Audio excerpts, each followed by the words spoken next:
begeer oefen je de band onder squaltijd voor het Fries Leerorkest. Net sinds de bezuinigings van de laatste jaren doen ze er alles aan om het orkest in stand te houden. Het Centrum voor de Kunsten, Atelier Majeur, is organisator en wie is mij het extra geld. Ik al is het minder in vergelijking met alle bezuinigings. Toch is het een belangrijk moment. Maar het meest belangrijke is dat je dus met deze nieuwe regeling eigenlijk de regering ook zegt van kunst en cultuur is toch wel een heel belangrijk onderdeel in de opvoeding van kinderen.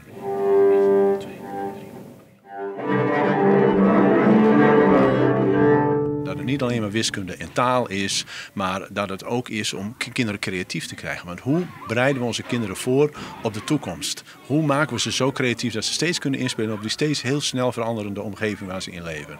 Nou, kunst en cultuur kan er een hele goede rol in spelen. Bij basisscholen De Veert kunnen ze het heel goed broeken, maar er binnen ook kanttekens. We zijn heel blij met elke euro die we krijgen, maar waar wij hem ziekje vaak is het structurele yield. Hè? We kennen nog van een periode vooruit, ik geloof dat het voor 4 jaar dat wij extra yield kregen hebben.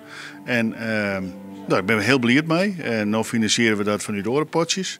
Maar ja, het is natuurlijk een heel mooi begin, maar ik hoop wel dat het bloed naar het diert. Want dus hebben we aan 4 jaar wat opgebouwd en dan valt het yield voort. En dan valt ik het muziekonderwijs weer in mijn koor.